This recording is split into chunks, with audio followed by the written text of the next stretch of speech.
Last year on Father's Day, things started off as they usually did. I'm always the first one up, thanks to my restless nights. So I knew it would be a while before my wife, Sarah, and our 18 and 17-year-old daughters, Emily and Jessica, joined me. Every Mother's Day, I made Sarah a special breakfast with mimosas. For lunch, I'd prepare a cheese, fruit, and nut plate, along with a good bottle of white wine. Dinner was her favorite: grilled steak and baked potatoes, paired with a nice Cabernet Sauvignon. When the girls were younger, they helped with breakfast and the wait for Mom. As they got older, it became my solo mission to pamper them. No big deal. Sarah usually reciprocated on Father's Day by making me a special breakfast, although I still handled dinner, steaks on the grill. So, last year I waited until Sarah woke up to make breakfast, a rare event for her to cook in the morning. She doesn't realize it, but I typically eat something small around 6 a.m. Otherwise, I'd starve waiting for her to get up around 9, which is early for her on weekends. When she finally woke up, she gave me a kiss, wished me a happy Father's Day, and began preparing a special breakfast for the family. For lunch, we went to a quaint little cafe with hearty sandwiches. Overall, it was a good day. Sarah is a stickler for the calendar, managing everything from holidays to the kids' activities with a dry erase board hanging in the kitchen. She keeps track of all holidays, milestones, school events, and half-days. Nothing is ever missed, except when I miss something, of course. That year, as she was updating the calendar at the end of May, she mentioned, "Hey Nick, your birthday falls on Father's Day this year." This wasn't the first time, so I wasn't surprised. "Nice, don't skimp and cheat me out of 2 gifts," I joked.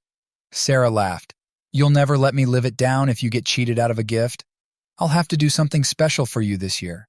I kissed her cheek and gave her a playful squeeze as I walked out of the kitchen, hoping she meant more than the usual birthday and Father's Day treat she had started giving me. She had begun incorporating blowjob into our regular foreplay but never finished, except on my birthday and Father's Day when she'd complete it. On those days, she would make sure I enjoyed a good treat without expecting anything in return. I usually made sure she reached orgasm too. I wasn't clueless. I was hopeful for something super rare, like anal sex on my special day. In the weeks leading up to my birthday, things were strange around the house. Sarah was acting off, working late, snapping at me and the girls over little things, and dressing up more for work. She managed the bakery at our local grocery store and had never worn makeup before, but suddenly she was. She also started wearing a scarf over her clothes, leaving an extra button undone to show off her cleavage. My suspicions grew when on the Friday before my birthday, she went out without me. Usually we met up with a core group of married couples, so she rarely went out alone. If someone invited her for a drink, she'd let me know and I'd meet them. I wasn't a controlling husband. She always said she enjoyed her time more if I was there, and it made me feel good. I thought our marriage was strong because of things like that. I didn't do much without her either. It worked for us. We weren't party people or heavy drinkers. Our idea of a nice Friday night was hanging out on the couch watching movies. That's why I was surprised when she came downstairs that Friday, dressed to the nines in a new short skirt, nude stockings, and high heels. She'd clearly been to the tanning salon and had her hair done. I whistled and asked, "Honey, did I forget we were going out? Let me get dressed real quick." "No, Nick, I'm going out with a few people from work. I thought you could order a pizza for yourself since the girls are going out too." I was stunned. She had never mentioned this, and it wasn't on her precious calendar. "Oh, you didn't tell me you had plans. I thought we'd finish our shows tonight." A look of fear crossed her beautiful face before she collected herself and softened. "I'm sorry, babe. I was just asked today." I looked her over from head to toe and said, "So you just found out today? And in the hour you were at work, you bought a new skirt, went tanning, and got your hair done?" I was getting angry. She was lying to me, but I couldn't prove it. I couldn't believe she could cheat on me. It was out of character. She was the epitome of a devoted wife and mother. Our sex life was great. We still made love several times a week. She had no reason to cheat on me. She snapped back, "I worked a half day today." I wanted to look good for a change. Before I could say anything, she was out the door, leaving me baffled. I waited up for her, and she came home just before midnight. Her hair, which had been styled earlier, was now pulled back in a simple ponytail. So much for the hairstyle. She walked past me without a word and headed upstairs. A few minutes later, I heard the shower running. I could only shake my head, wondering what she had done that required a shower before bed. She didn't come down to say goodnight before going to sleep. I realized something was very wrong in my seemingly perfect world and started to worry about how bad it might be. I work in the retail industry, so I was at work on Saturday morning. Usually, when I was getting ready, Sarah would wake up to kiss me goodbye before going back to bed. That morning, I got nothing. Once again, I was shocked. When I arrived at the store, I saw Lucy waiting at the entrance. Lucy was the morning barista at our store's coffee shop.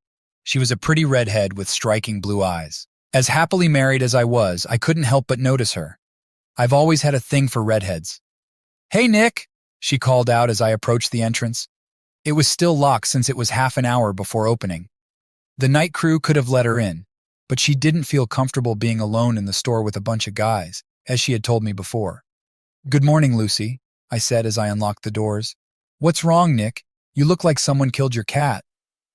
"I'm sorry, I just have a lot on my mind today." She gave me a concerned look, but left it at that. "Give me a few minutes and I'll pour you a cup of our best," she said. I forced a smile and replied, "Sounds good, I'll see you soon." I locked the doors behind us as she hurried to get the cafe ready for the morning rush. As I walked the floor, I checked on the crews preparing their departments. I always did this in the morning, even though it wasn't necessary since I had a great team of department managers. It gave me a chance to say hello and chat, maintaining good relationships with my team. I think they appreciated my efforts. My last stop was the coffee shop, where Lucy had my large black coffee waiting. "Here you go, boss. 1 cup of best brew." "Thanks, Lucy," I said, putting $2 on the counter. "No, Nick, it's on the house today." "No way, Lucy. I pay for everything here. The last thing I need is someone getting mad at me and calling corporate." She gasped. "Nick, I would never." "I didn't mean you, Lucy. I just can't take any chances, even for a $2 coffee. You'd be surprised at the things I have to deal with." "All right, boss. Fair enough." I waved goodbye and sipped from my mug. I was sure some employees got free coffee from time to time, but it wasn't worth tracking. As the manager, I had to be careful about even the smallest perks. The day went by quietly. The most exciting thing was an old lady trying to steal cat food and bird food. It was the kind of day I needed. Busy enough to keep me from brooding over my problems with Sarah, but not so busy that I couldn't get everything done on time. When I walked through the door at home, Sarah and the girls were heading out. I was surprised for a moment, then I remembered the calendar. "Bye, Daddy," Emily said, kissing me on the cheek. "Goodbye." My loving wife said nothing. They were going to a concert with other moms and daughters. It had been planned for a long time and was on the calendar, but as usual, I'd forgotten. I had hoped to talk to Sarah and figure out what was going on. I hated not knowing what she had done the night before. After not thinking about it all day, there was nothing left for me to do but brood over it that night. I took the opportunity to snoop around a bit. I checked her email but found nothing. She didn't use it much since she had a cell phone. I couldn't check her messages or call log. I went to the hamper to check her clothes from the evening before, but since it was Saturday, she had already done the laundry. I accomplished nothing and, after watching a movie, went to bed feeling no better than before. I woke up on my birthday and Father's Day and started my day as usual. I had a couple of slices of toast, drank some coffee, and sat on the terrace to enjoy the morning. It was a gorgeous day, and I loved listening to the birds chirping. I wondered what the day had in store for me. Around 9 a.m., I went back inside to refill my coffee and was surprised to see that Sarah and the girls were already up and packing lunch. "What's going on?" I asked, curious why they were getting ready to go somewhere. My daughter Emily said, "We're going to the beach." "Oh," I said, heading upstairs to get dressed for the lake. As I was putting on my shirt, I heard my daughter Jessica yell out, "Bye, Daddy. See you later." The door slammed shut, and I looked out the window to see Sarah and the girls leaving. I couldn't believe it. I didn't expect the girls to remember my birthday. I always had to remind them of their mom's birthday and Mother's Day, but I couldn't understand Sarah forgetting. I walked down the stairs and heard my cell phone ring. I rushed over, hoping they realized their mistake and were coming back for me. But no, it was my mom. "Hey, Nikki, happy birthday and Father's Day." "Thank you, Mom. Does Sarah have big plans for you guys today?" "No, she took the girls to the beach a few minutes ago." "Really? That's not like her. I thought she'd make you a special breakfast and make the day special for you. Yeah, I honestly don't know what's going on right now. She's been acting weird for weeks now. Well, don't make a fuss. She probably has something special planned for later. I've got to get to church. Love you, Nikki. Love you too, Mom. My mom was always the eternal optimist and adored Sarah like her own daughter. Since my dad passed away a few years ago, Sarah made sure to visit Mom regularly to keep her company. Standing there, confused about my marriage, the phone rang again. It was my assistant, Rose. Nick, we had an incident at the coffee shop this morning. What happened? Lucy was on the stairs when a customer pushed her. She lost her balance and fell. Oh my God, is she okay? They took her to hospital for x-rays. She might have a broken arm. Damn, poor girl. Do you have her shift covered? Yes, it's all set. I just didn't want to catch you off guard tomorrow. Sorry to bother you on Father's Day. Don't worry about it, Rose. Thanks for calling. I was worried about Lucy, hoping she would be okay. I stayed at home for a while, but with no sign of them returning, I decided to head to IHOP for breakfast. Big mistake for my mood. The wait was long, and I was surrounded by happy families celebrating Father's Day. I left before the tears could start. I ended up at McDonald's, getting a big breakfast with coffee and orange juice. The pancakes were surprisingly good. Sitting in the park, eating with a plastic fork, I watched the small lake where I used to take my girls boating when they were little. They loved the water, swimming, boating, or fishing. As they grew older and closer to college, they lost interest in those activities, and it seemed in spending time with me. By 1 p.m., still no word from Sarah. It seemed there would be no family dinner. I stopped by the cafe and ordered a Reuben. The name was something silly, like the Dalek Reuben Revolution. Being a 40-year-old, I had no clue what was cool. I took a picture and posted it on Facebook, getting the usual likes and Happy Father's Day comments. Oddly, my mother-in-law commented, thinking I was at the beach with my wife and daughters. Apparently, Sarah had been posting beach pictures on her Facebook. I finished my sandwich and decided to head to a nearby sports bar. The bar was too crowded for my mood, so I went next door to the cigar lounge and treated myself to a $60 Opus X. Happy birthday to me. I found a table, turned on the Sox game, and soon a couple of guys playing cards invited me to join them. I'm Nick, I introduced myself. I'm Derek, and this is my brother Harry. Nice to meet you. They finished their hand and dealt me in. Help yourself, Nick, Derek said, setting a cooler on the floor. I thanked him and grabbed a Miller Lite. No kids, or is the ex having them with a new man? Harry asked with a smirk. I frowned. My wife and daughters are at the beach. They seem to have forgotten what day it is. That sucks, Derek added. I don't see my boys much. Both are in the service. Harry nodded. My daughter lives in California. My grandson Freddie just turned 2. I'm visiting next week. That's great, I said. With my girls turning 17 and 18, I miss the days when they were little. They both nodded in understanding. After some small talk, the conversation circled back to my wife. Do you think she really forgot, or is she avoiding you on purpose? Harry asked.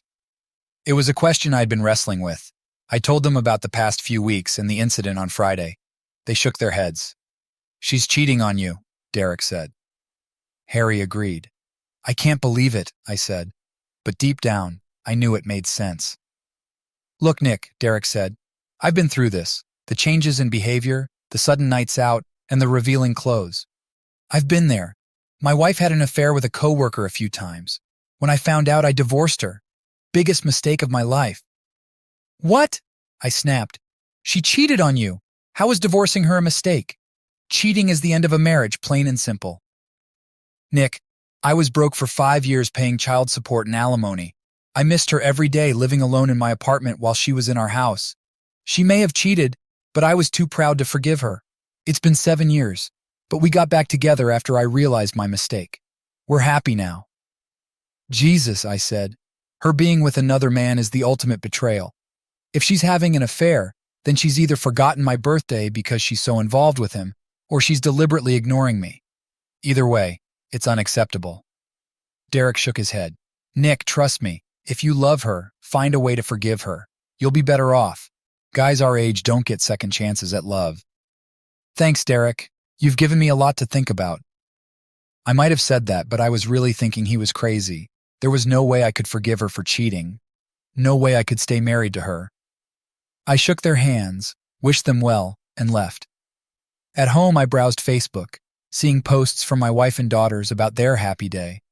It made me even more sad. Screw it, I thought.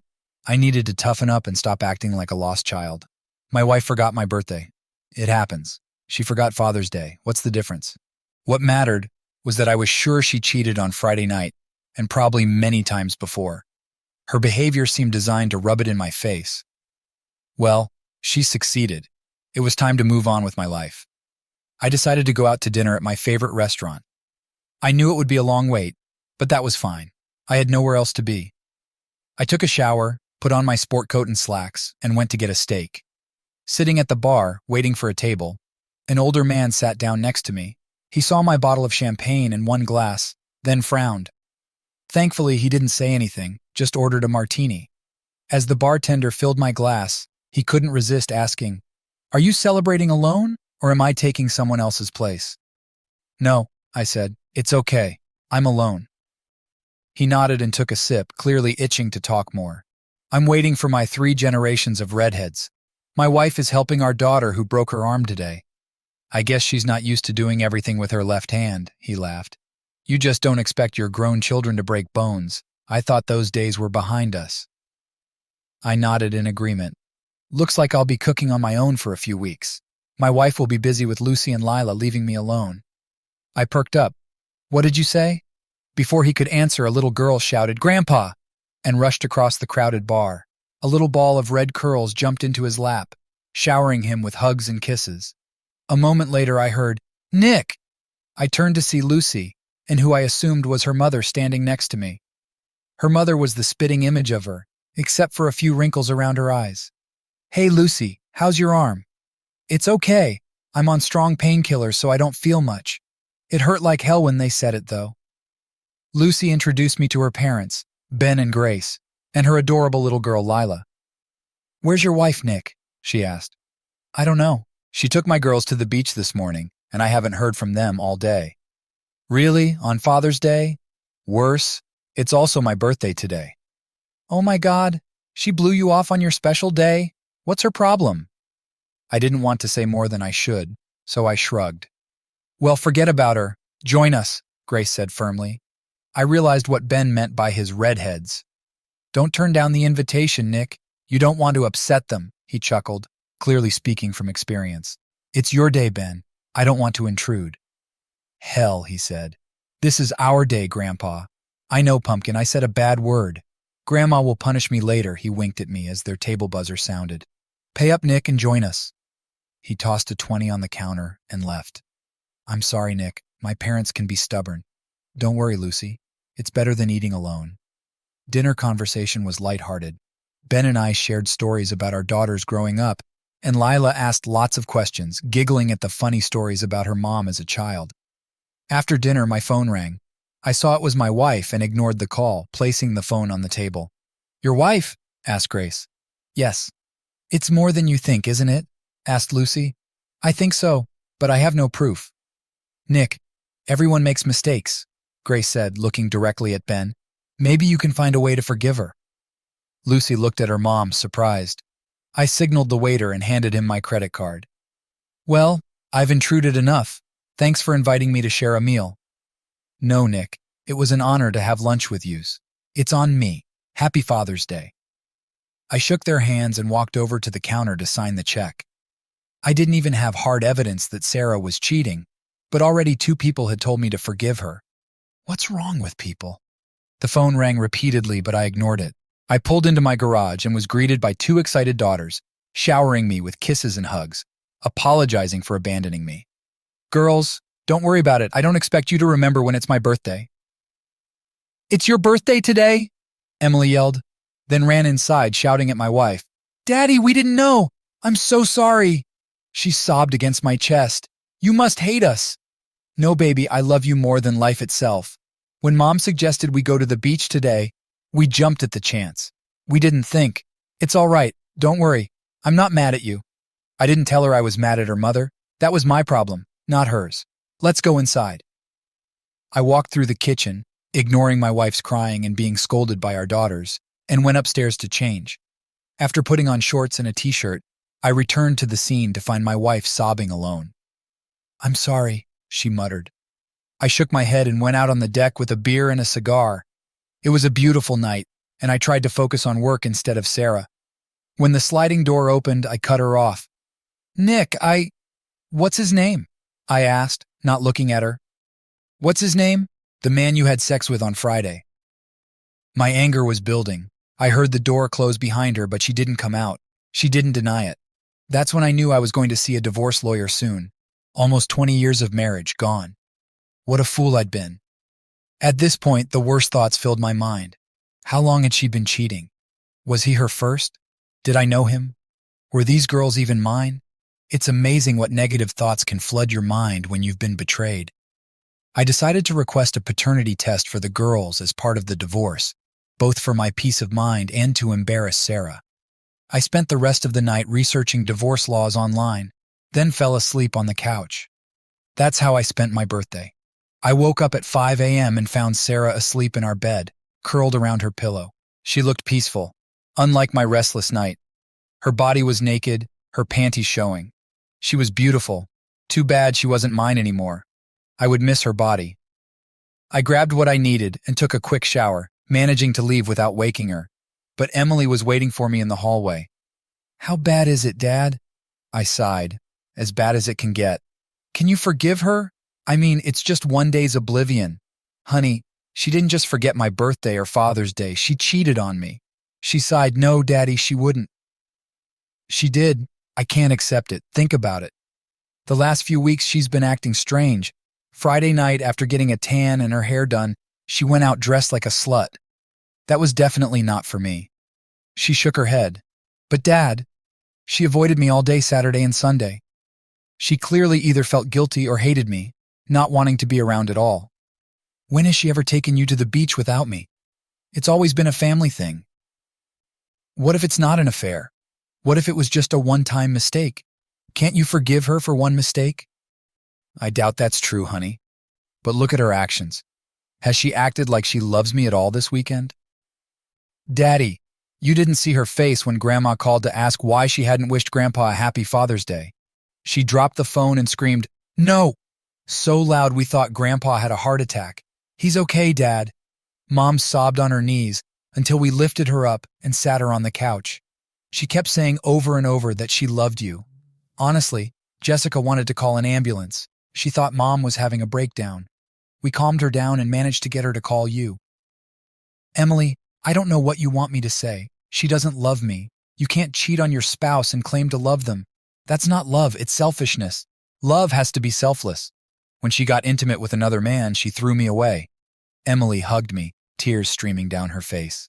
"I'm going to assume it wasn't some random guy she picked up at a bar. She must have flirted or accepted his advances. There must have been intimate touching, maybe even kissing before they had sex. All of these are betrayals. You can't love someone and show that kind of affection to another person." "Please don't divorce her," she begged. "I have to go to work. We'll talk later." She walked into Jessica's room, and I decided there would be no more secrets in our family. I wondered how much longer we'd still be a family. I knew Sarah would be too busy at work to try to call or text me, so I was calm most of the day. The only abnormal thing was filling out the corporate forms related to Lucy's accident.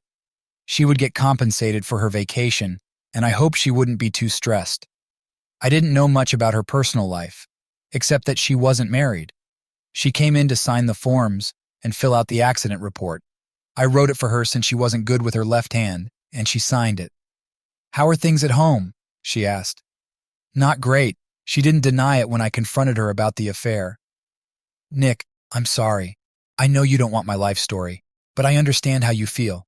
My ex-husband cheated on me while I was pregnant. I kicked him out before my daughter was born. My mom was furious. She basically called me disposable." "Jesus, I thought it was weird when your mom mentioned last night that she forgave my wife. She was looking right at your dad when she said it." "Yeah, I noticed that too. I'm not sure who, but it makes me think one of them cheated. I'm sorry. They seem happy, so they can live as they please.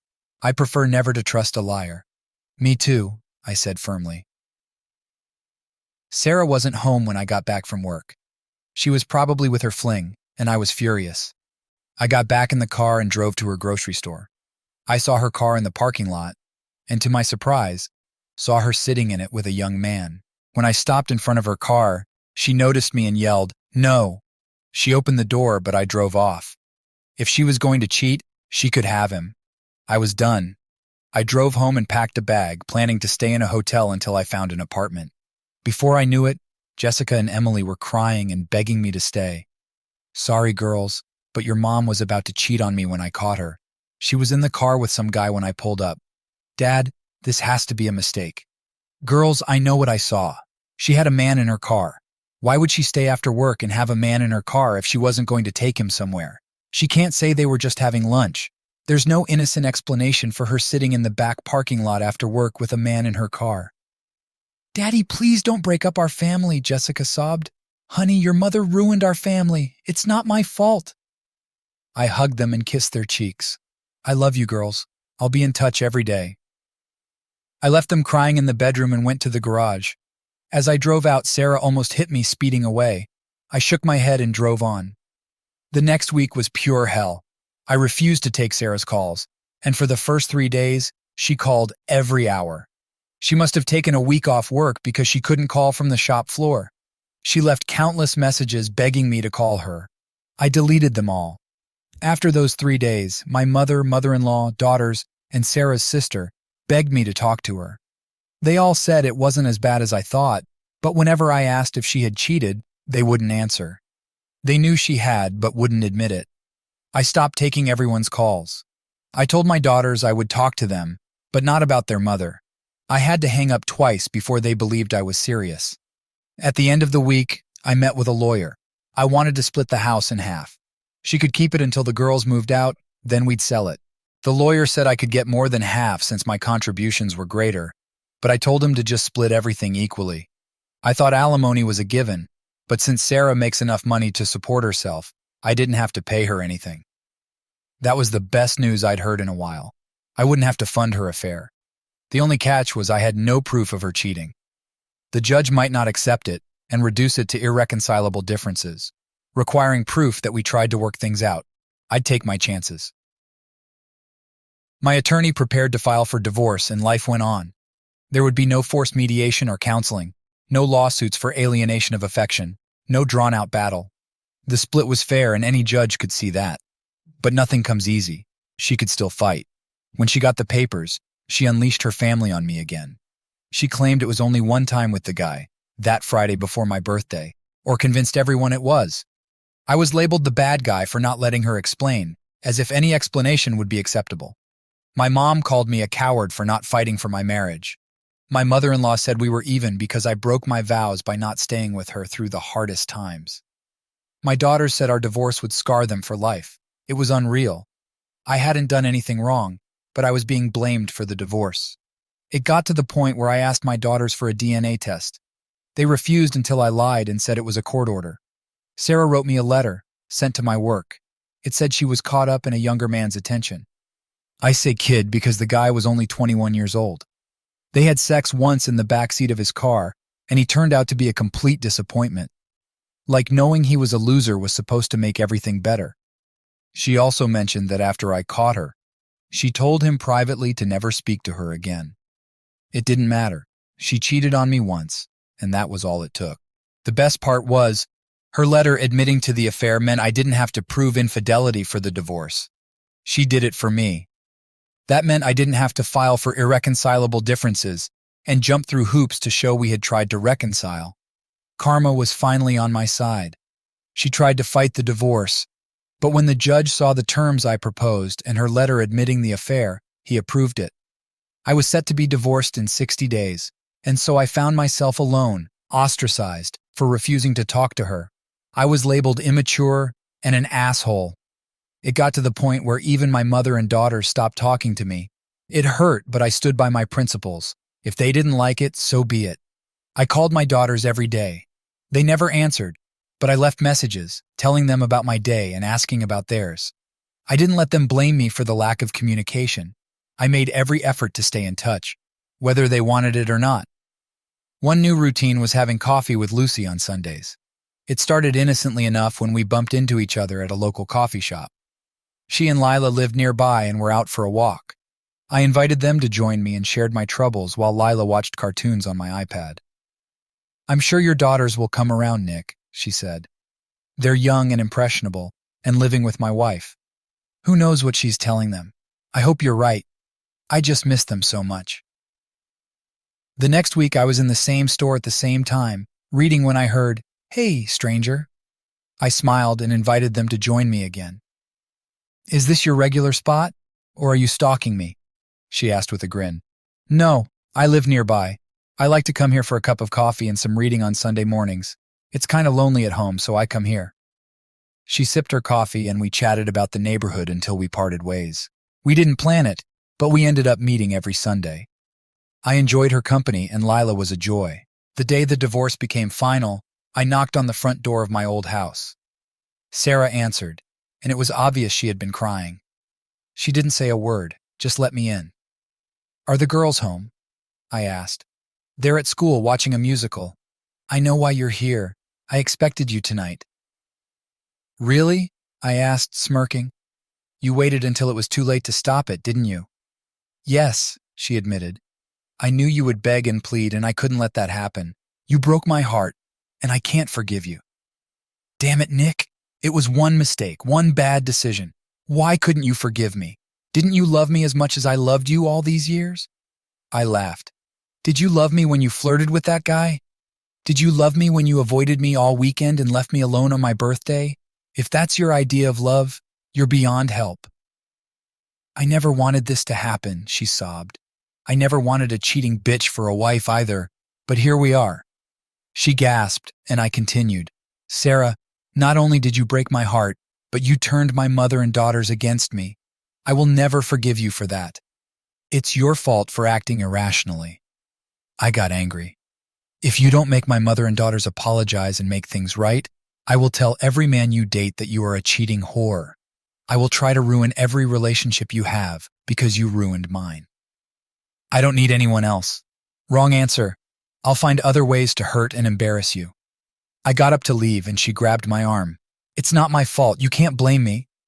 "Oh no? Did I cheat on you?" "I don't think so. You know what's really disgusting? You're teaching our daughters that cheating is acceptable. They'll grow up thinking you're a saint and I'm the sinner, and it's okay because it was a one-time thing. Well, screw that. I'm not going down because some asshole made you feel special." I pulled her hand away and said, "Rotten hell for ruining our marriage." I left her crying and felt no remorse.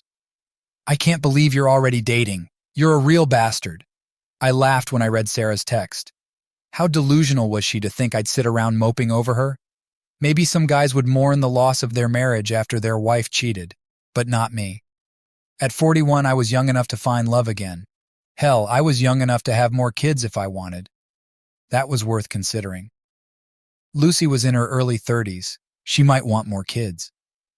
It was early for such thoughts, but as a single mom, these things were probably on Lucy's mind too. She was likely looking for a husband, not a fling, though I wouldn't mind being her fling for a while. It had been months since I'd had any intimacy. The next evening I showered, shaved, and dressed casually. Looking in the mirror, I liked what I saw. I was in good shape with no extra weight, a full head of brown hair with no gray, and a good job with a healthy bank account. I considered myself quite the catch, especially for a younger woman like Lucy. That's when I realized I had no idea how to date anymore. When you're married, you're always together, knowing everything about each other. There was no awkwardness holding hands or kissing. After a night out, sex was almost guaranteed. But now, I had to relearn everything. I hoped the next woman I was with liked the same things as my ex, or at least that we had good chemistry. I was nervous and felt unprepared. I knocked on Lucy's door with a bottle of wine, flowers, and a stuffed animal for Lila. When she opened the door, I was blown away. Her curly red hair was loose around her shoulders, and she had on just the right amount of makeup. She wore a sundress that ended a few inches above her knees, showing off her legs. She was barefoot, her toenails painted hot pink to match her fingernails. She laughed and asked, "Do I pass the test?" "God, yes," I said, unable to hold back. She laughed harder and took the flowers and wine from me. Lila is watching TV. Go say hi to her. She'll love the bear. I knelt beside Lila. Hi, sweetie. I brought you a bear cub. She looked at me cautiously but then lit up with a smile. She took the bear and ran to show it to Lucy. Watching her brought back fond memories of Jessica and Emily at that age. I realized how much I missed them. What's wrong? Lucy asked, snapping me out of my thoughts. Nothing, just thinking about my daughters when they were Lila's age. Is it really that bad? They still won't talk to me. Sarah's turned them against me, but I'm trying. I leave messages every day, and I'm not going to stop. I'm so sorry, Nick. It must be awful, but I'm sure they listen to your messages. I told them about our date tonight, and Sarah texted me, calling me an asshole for moving on so quickly. Sorry, is it too fast? I asked. She bit her lip, looking cute. Maybe, I answered honestly, but I'd be happy to find out with you. She smiled and took my hand. Dinner is ready. I hope you like pasta with meat sauce. Sounds great. Oh, I have garlic bread too, so get ready for us to make out on the couch later, she teased. Lila giggled, and I stood there, shocked at Lucy's candor. She saw my awkwardness and said, Nick, we're both adults, and I've known you for 3 years. I know what kind of man you are, and I really like you. You're going to be a hot commodity soon, and I want to stake my claim early. Hot commodity? I asked, amused. Yep, your divorce has caused quite a buzz at the store. You're a handsome, fit man who's smart, stable, and loyal. You're everything a woman could want. Sitting at her table, I felt quite good. So, I'm getting in line early, she finished. I squeezed her hand. I like you too. Steady is my favorite, Lila said, not wanting to be left out. I like steady too. The fattier the better, I said, seeing a jar of Parmesan cheese on the table. And you must have really stinky cheese. She giggled. It's not stinky cheese, it's parm. Stinky cheese, I insisted, pretending to sniff the jar and grimacing. Wow, this is really stinky cheese. Lucy shook her head as I handed the jar to Lila. She sniffed it, shrugged, and poured a generous portion over her spaghetti. Over dinner, we kept the conversation light. I asked Lila about her preschool and friends. She eagerly told me everything. I enjoyed the conversation immensely. After a while, I noticed Lucy wasn't talking much. She was just smiling and watching us. Eventually, she started clearing the plates.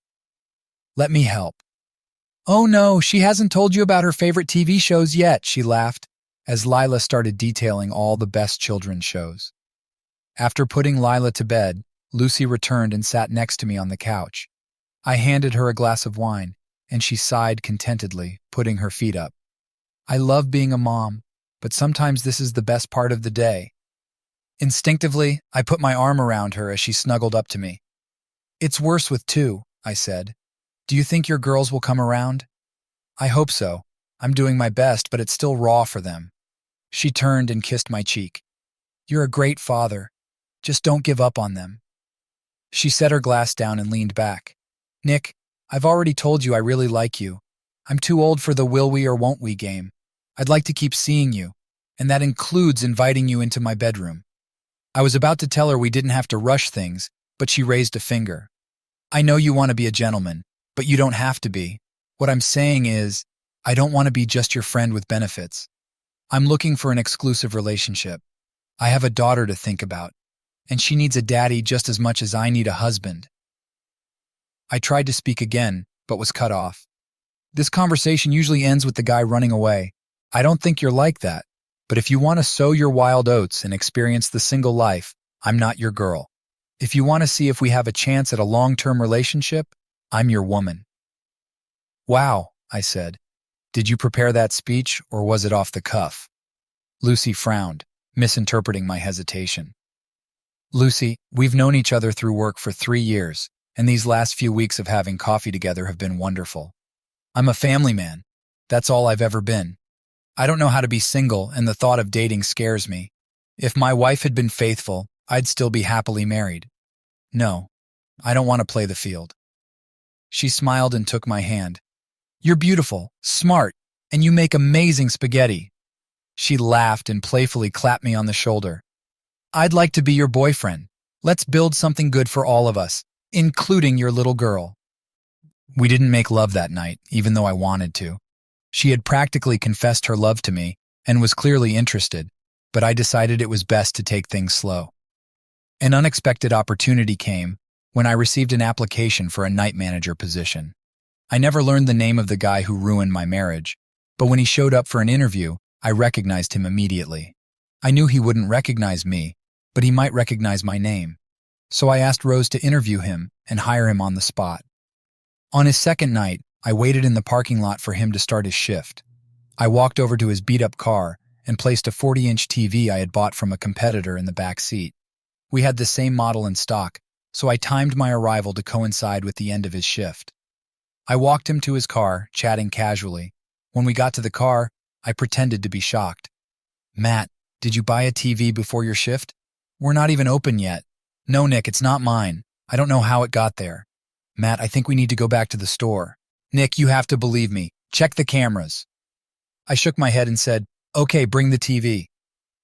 We went back to the store, and the kid was terrified. At one point, I thought he was going to cry. We didn't have night security because we had a night crew working there. We had cameras everywhere, except for one spot where the cameras could be turned off. Only managers had the key to that room, and the camera was pointed at the door, but was above the doorway to the stairwell. I had mentioned this to security years ago, but they never fixed it. I easily opened the door to the stairwell, covered the camera with black duct tape, and shut down the computer controlling the system. When I brought him into the room and he saw the computer wasn't working, he panicked, pleading his innocence while I called the police as per the rules. In the end, the guy was convicted of a misdemeanor and got no jail time. I hoped he'd get a couple of months, but the TV wasn't expensive enough. He had to do community service and pay a fine, which was more than I paid for the TV. With a criminal record, he'd have a hard time finding a job. That made me happier, but it still wasn't worth the risk I took. The corporation increased security by installing parking lot cameras, long overdue. He never realized I set him up.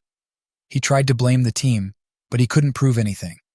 They didn't miss him when I fired him. A week after dinner with Lucy, I saw her waiting in her car on a chilly Saturday morning. When I parked next to her, she met me at the door and greeted me with a kiss. "Are we still having dinner tonight?" she asked. "Absolutely." "Great, I have something special planned. You won't want to miss it." "I wouldn't. Is that the bitch?" Sarah interrupted from behind me. "Excuse me?" Lucy shouted, completely taken aback. "Sarah, what do you want?" I asked, annoyed. "I've been trying to call you. Did you block my number?" "Yeah, after your 30 messages about how I'm an asshole for moving on with my life. I'm done. What do you want?" "I want to talk about the girls. We need to discuss college." "They can go wherever they want. I've taken care of their expenses. I'd like to be involved, but since you've poisoned them against me, they won't talk to me. They're afraid you won't pay their tuition." "Of course I'll pay for it. I still love them. Even though you couldn't stay faithful, I lost them in the divorce." Lucy laughed. Sarah glared at her. "It's not my fault you couldn't forgive me for one mistake." "One mistake? It was only once because I caught you right away. It doesn't matter. You should still be my husband. We should still be a family." "You're delusional. You cost me my marriage, my family, my daughters, and my mother. I swear, you better never date a man. If I find out, you'll never see a second date. No one wants to date a cheating bitch unless they know about your reputation and are looking for easy sex." I turned and walked toward the store. Behind me, I heard yelling. When I turned, I saw Lucy had Sarah pinned against the car, jabbing her finger in her face. "Stay away from my man, bitch! You threw him away and I picked him up." I ran up and pulled her away. "Stop it, Lucy. She's not worth this kind of trouble. Please go away, Sarah. It's over between us, and it's your fault, yours alone." I left her sobbing by the car. I caught up with my panting Lucy and took her hand. She looked up and smiled at me, slowing down. "I'm sorry, Nick. I guess I was being too territorial." "Oh no, I like it when women fight over me in the parking lot. It's great for my ego." We laughed and went inside to get some work done. Later that morning, my mom called me. When I answered, she mumbled, "Nikki, She didn't finish, and I heard a thud, but the call didn't end. I hung up and called back, but there was no answer. I called 911 to send an ambulance, but they told me the call had already come from her house. Fearing the worst, I asked Rose to cover for me and ran through the store. I passed Lucy, who yelled after me, but I ignored her and ran to my car. When I got to my mom's house, the ambulance was already pulling away. I followed it to the hospital. When I reached the back doors, I found out she was gone before the ambulance arrived. She must have passed out while we were on the phone. I sat alone in the ER lobby, thinking about the last words my mom tried to say. Was she going to say, "Am I in trouble? Am I having a heart attack? I'm sorry?" The phone rang, and it was Lucy. "Hey, my mom just died." "Oh, Nick, I'm so sorry." "Thank you, I'm afraid I won't be good company tonight." "No, I'll be with you. You need me. Please let me come." "Okay," I said. I didn't want to be alone, and I was glad she'd agreed to be with me. "I'm on my way home. I'll meet you there after you get off work." "Okay, I'll see you soon." After finishing the call, I drove to my old house instead of heading home. I needed to tell my daughters about their grandmother, whether they wanted to see me or not. As I pulled up, I saw both of their cars in the driveway. I hadn't anticipated that the first words I'd say to them after so long would be such devastating news. I didn't care that I no longer lived there. I entered the code for the garage door opener and stepped inside. Kathy's car wasn't there, and for that, I was grateful. I wasn't in the right state of mind to see her. The living room and kitchen were empty, so I went upstairs. "Daddy!" Emily exclaimed as I walked into her room. "What do you want?" Jessica shouted, appearing behind her. "Did you come to beg? Well, you can go too." "Grandma had a heart attack and died this morning," I said, cutting her off. They both gasped. "I thought you should hear it from me directly. Now I'm going to leave." I turned and left, closing the door behind me. I heard Jessica yell for me to wait, but I kept going and drove off. I went to the little lake where I had spent so many happy times with the girls. It was too cold for boats, but the water was starting to thaw, reflecting the calmness I didn't feel.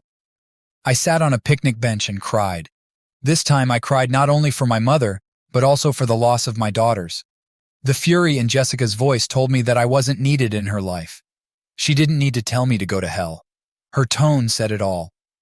I wondered if I had made a mistake somewhere along the way. Not with Kathy, but with my daughters. What had I done so wrong to make them hate me so much? Kathy was the one who ruined our marriage. Why couldn't my daughters see that? I don't know how long I sat there before I heard someone approaching. I turned around and saw Kathy and the girls. "How did you find me?" I asked, turning back to the lake. "You didn't turn off the Find My Phone app," Kathy said. "Nick, I'm sorry about your mom." "Yeah?" I spat. "Do you regret her death, or do you regret turning her against me so she died without us making up?" Kathy was silent. "Leave me alone. I can't deal with your crap right now," I continued. "I'll never forgive you for what you did to me." The last time we talked, she said she wouldn't speak to me again until I came to my senses and backed out of the divorce. She didn't even say she loved me when she hung up. "I'm so sorry, Nick, for everything," Kathy said quietly as she walked away. Jessica spoke up. "Dad, we're sorry too. Please forgive us." I turned around, and they both rushed over to hug me. We cried in each other's arms for what felt like forever. "It's not my fault, girls. Why can't you see that? Your mother's actions are why we're no longer together." "We're sorry, Dad," Emily said. "We just thought you should forgive her. She loves you. It's obvious." "Not enough to stay faithful, Emily. I'm sorry, girls." "I'm so sorry." We hugged again while Kathy watched from the car. "Girls, I need you so much. You'll be leaving for college soon, and I'm going to miss you. We're wasting so much time." "We get it, Daddy," Jessica said. "We're not going to shut you out anymore," Emily added. "I wish your grandmother had a chance to do the same." "Daddy, can we come with you? We haven't seen your new place yet. Maybe we could get a pizza." "Sure, tell your mom and let's go." When I pulled into my driveway, I saw Lucy's car. I had forgotten she was coming.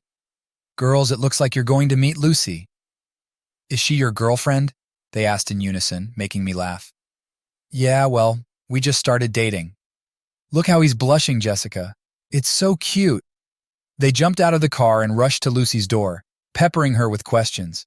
I could see that Lucy was caught off guard. "Girls, leave her alone.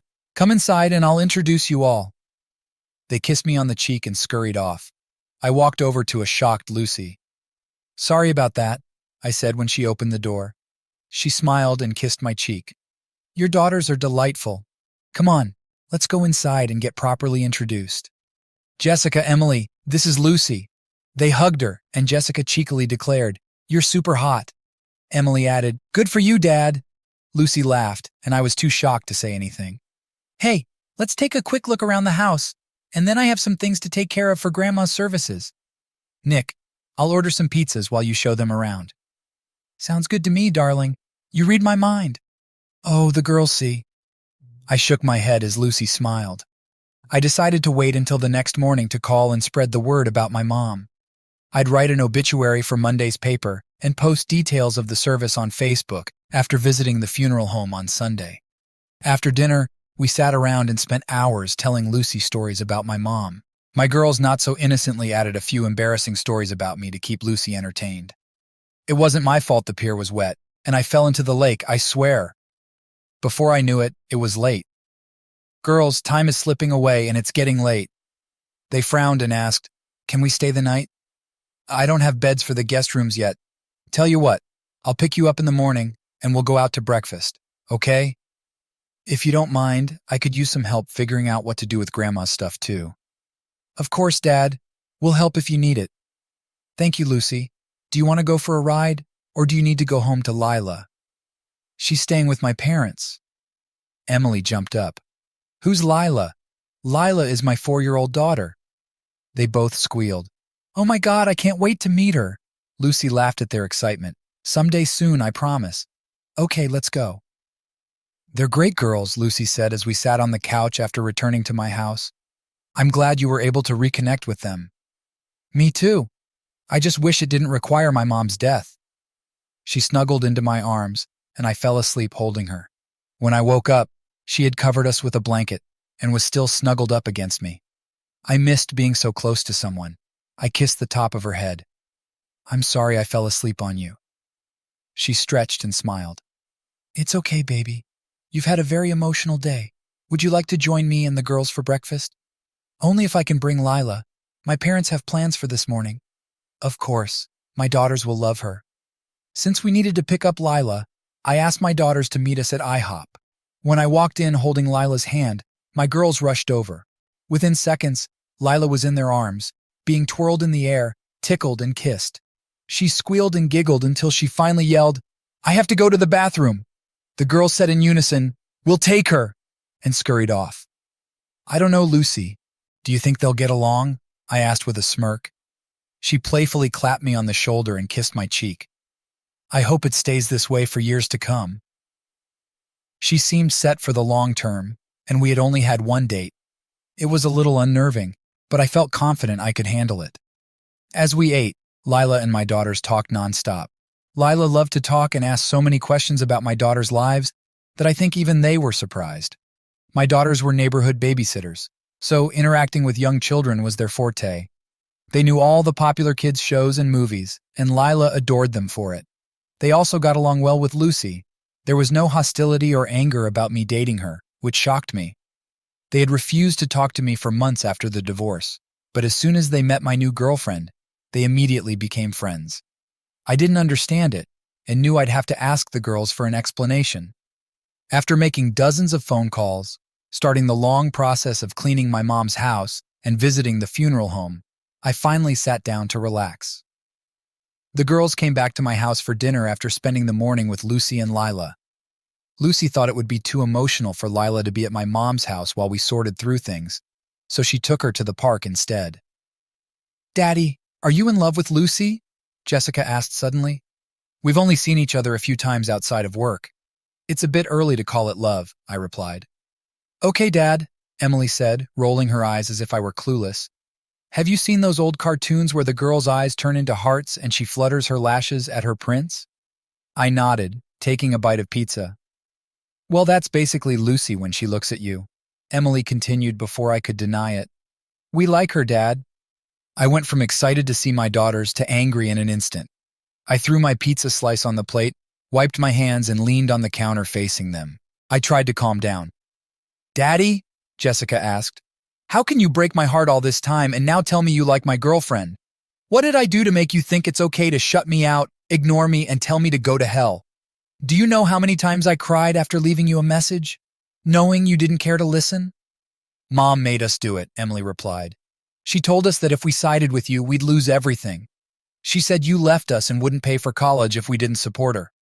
We believed her, Dad. We're so sorry.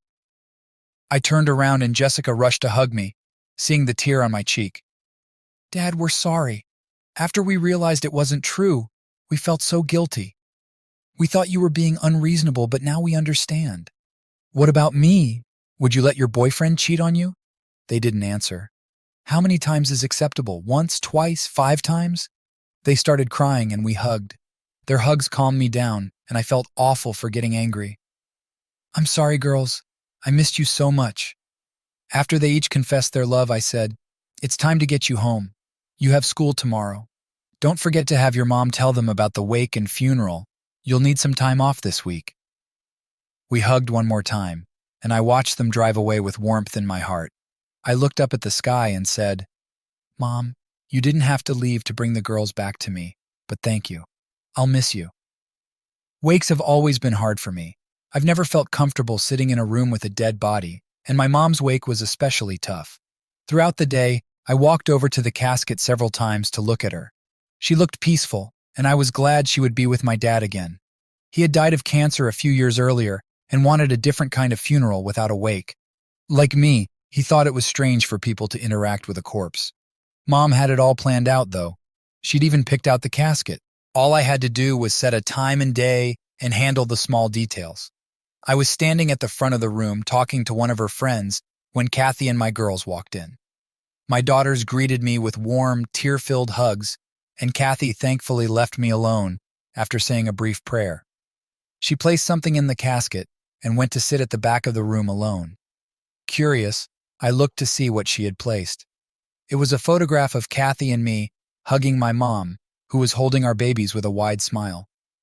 I picked up the photo and reverently placed it next to my mom's hands. It was the first time I cried that day. As the priest began the prayer service, Kathy never left her seat at the back of the room. She engaged everyone there. She was well known and well loved. The protocol was for the immediate family to sit in the front row. My girls sat on my right and Lucy on my left, but it felt wrong. I stood up and walked to the back of the hall. Everyone noticed and followed me with their eyes. I held out my hand to Kathy. Come sit with us. You don't need to hide back here. She started sobbing and hugged me. Thank you, she whispered. We walked to the front of the hall, and my uncle gave her his seat next to my daughters. You're a good man, Nick, Lucy whispered, kissing my cheek. It felt strange holding Lucy's hand with Kathy only a few feet away. I prayed I wouldn't regret it later. As we were wrapping up the day, I was saying goodbye to the last of the visitors when Kathy approached me with Lucy by my side. I wondered how Kathy would behave, hoping she wouldn't start a fight out of respect for my mother. Nick, thank you for including me today. It means more than you can imagine, she said. She loved you like a daughter. It was the right thing to do. If you want, you can ride in the limo with us and the girls tomorrow. Kathy hugged me and cried. I felt Lucy's hand on my waist and feared a confrontation. Well, Kathy said, breaking the embrace, if you don't need anything else, I'll go home. I shook my head, and she smiled briefly at Lucy. I'm glad you're here for him. You may not know it, but he was a mama's boy. It's going to be really hard on him now that she's gone. With those words, she turned and left. Lucy hugged me and said, Let's get you home. I threw my keys on the counter and went to the kitchen, glad the day was over. Lucy was sitting at the table, accepting a cold beer from me.